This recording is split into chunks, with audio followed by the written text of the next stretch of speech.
So, syempre, alam mo, I can understand. And it was nicely done.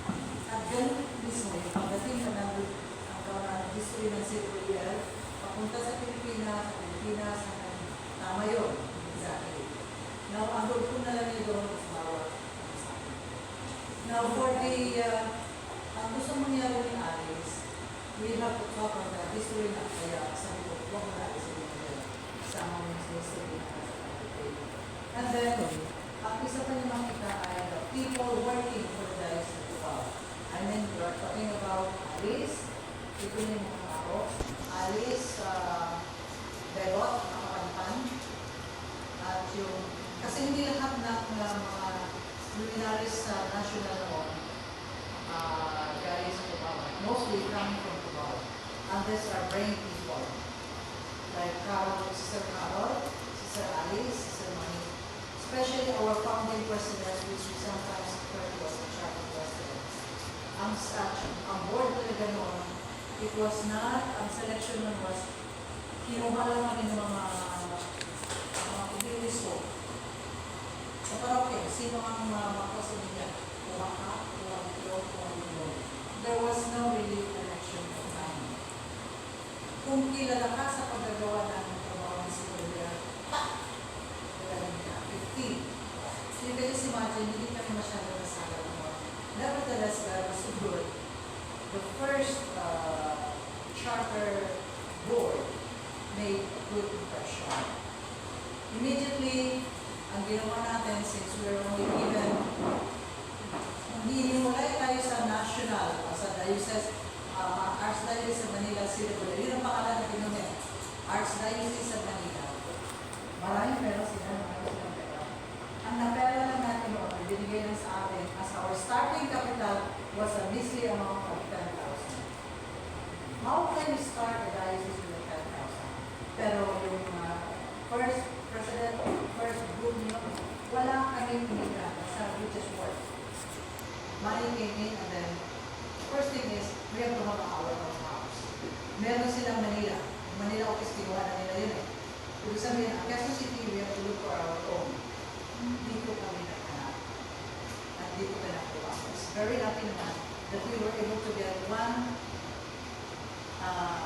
rooms dito sa Obispado para Cubao.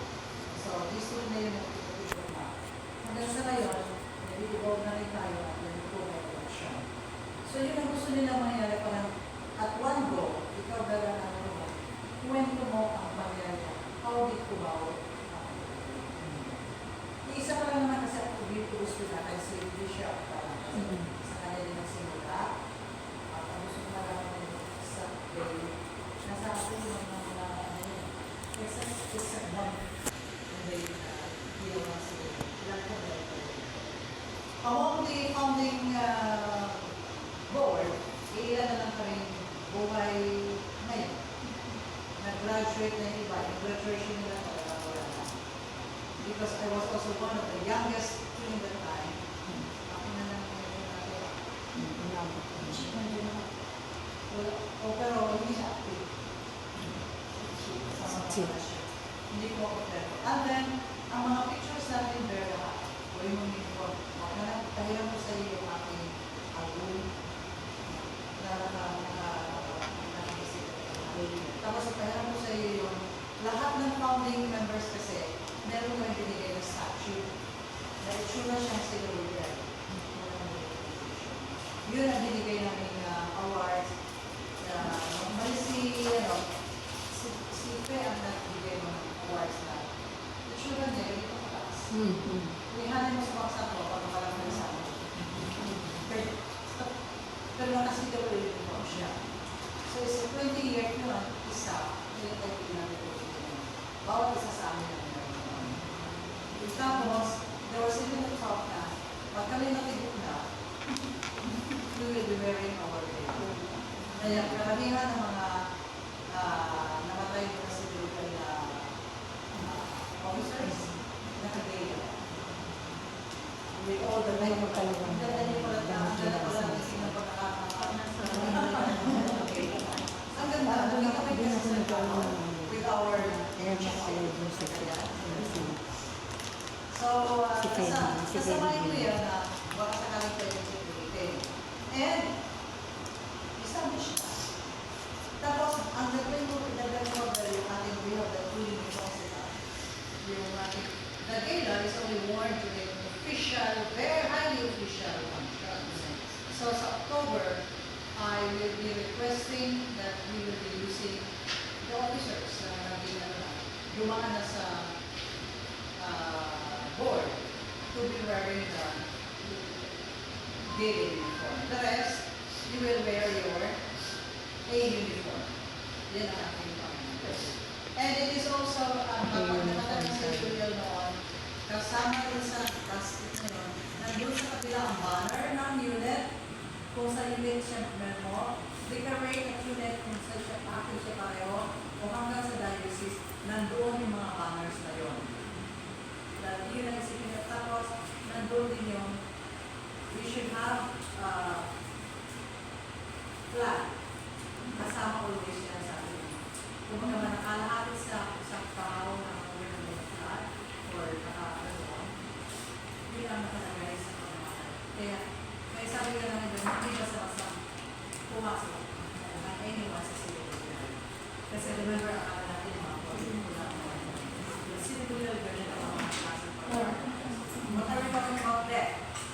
We talk that, isa na, lahat na mayroong mga pictures na long time ago, alam ko si David meron ito, ipahiram natin kay Beth sa isa. Ako una ko ipahiram sa kanya yung mga kaya mga buhay nitong aking class. Kasi nandun karamihan sa inyo.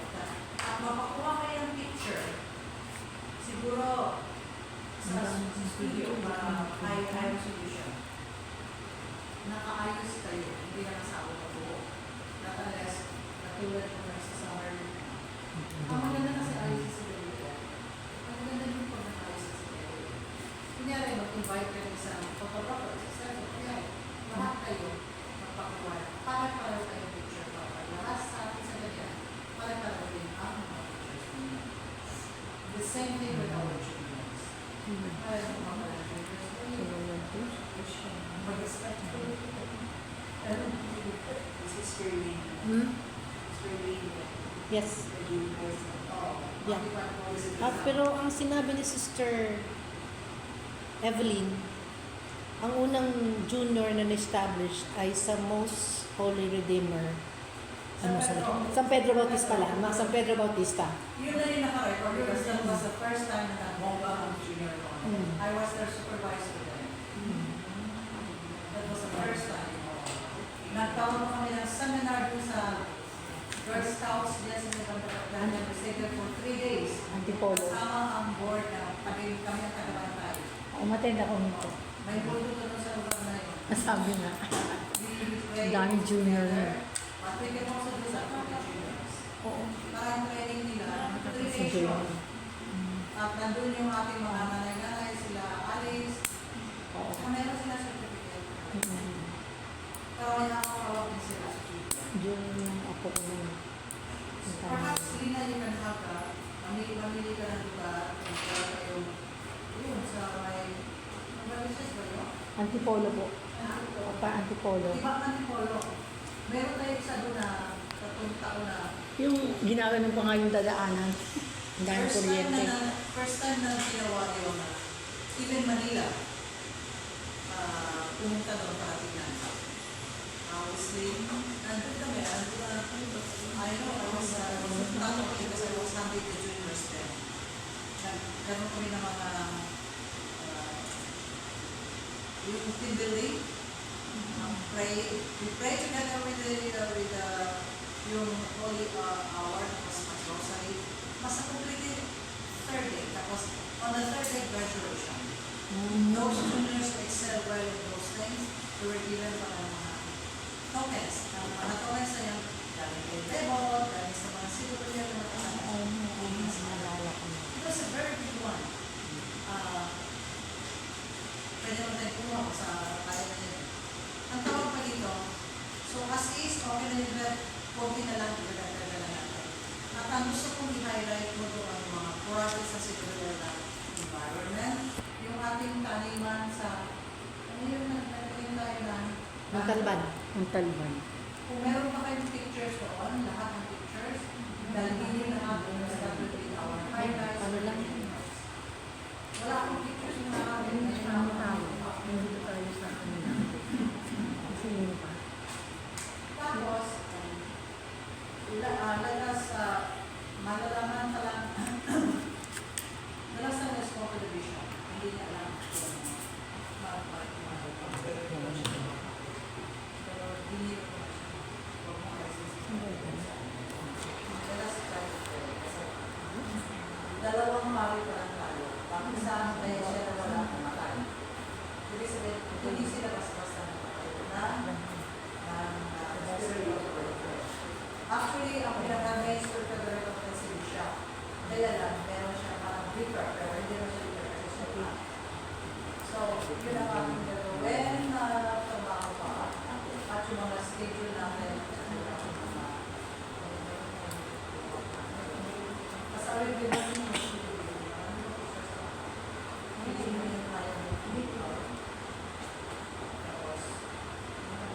kasi yun ang gusto makita ng mga taga-Manila at saka ng ating mga elders sa Silvera. Yung history ng Catholic Ministry. Marami na yung pagkakagawin yung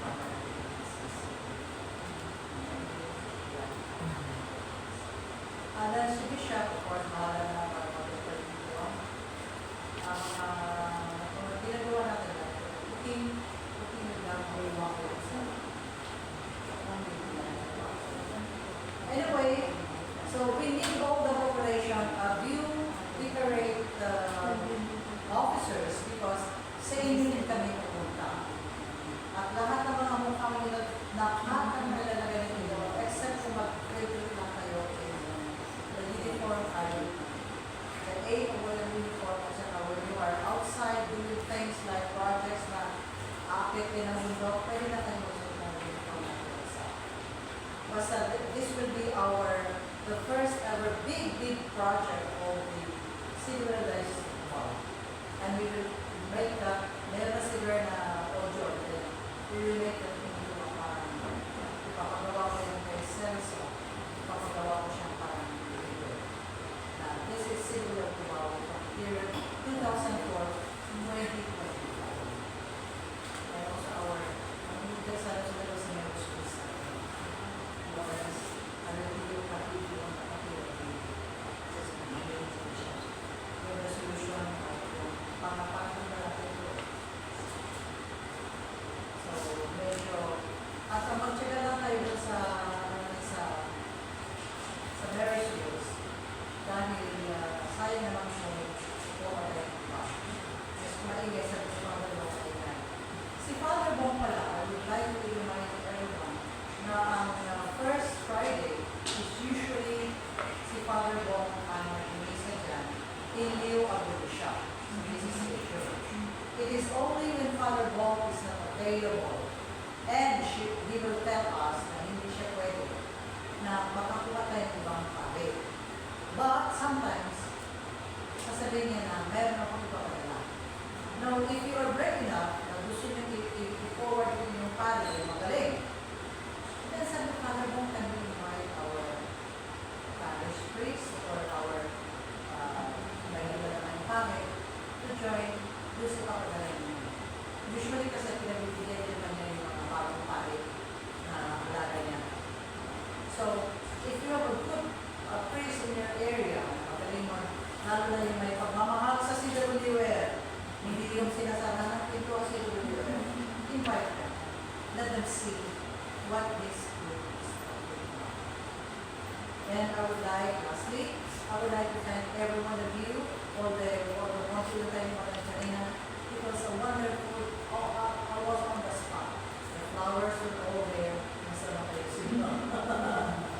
And we were all there. Nahanapin ko naman. The only time that I will be absent sa ganyan is when I go to the usual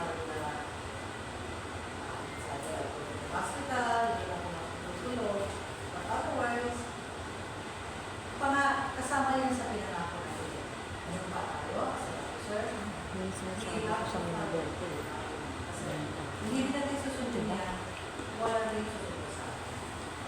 remember, tinitingnan ko ang ginagawa. And we will also do the same.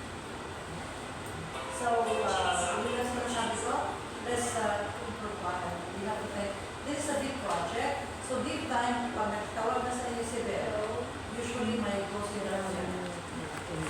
We will hold the meeting, usually dito lang tayo sa amin.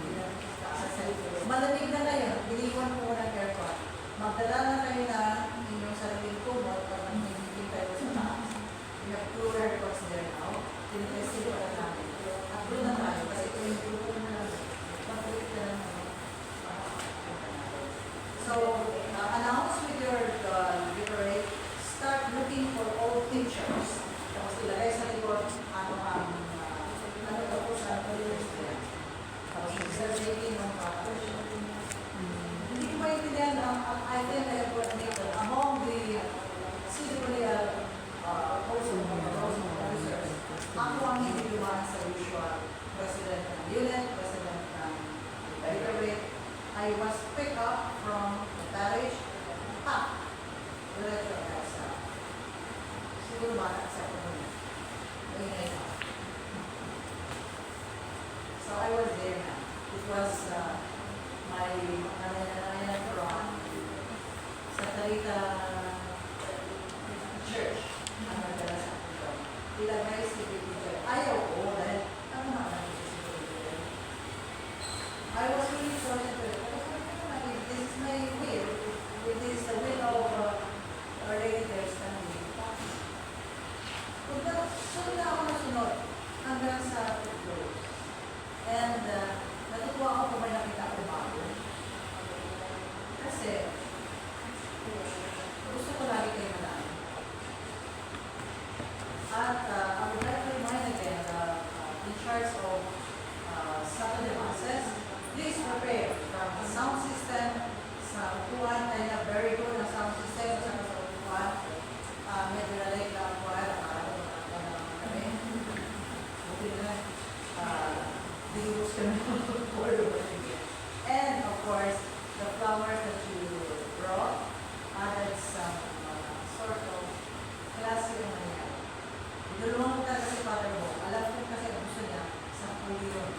Sabi ko, Father, let me give, let me allow the current presidents and the board to offer flowers to Mama Mary. After that, from the president, everybody will go for flowers. Kumo si Father mo. Hindi ko kalay kung you see how God works. Thank you, Mama Mary. Thank you very much. And please, pag may tawag kayo galing from there, usually, knowing there, sasabihin ko na sa akin. Hindi yan basta-basta material. Otherwise, and increase attendance in your own units and your by being there. Thank you very much for coming. May meeting pa kami. Thank you very much. Siguro, sing happy birthday.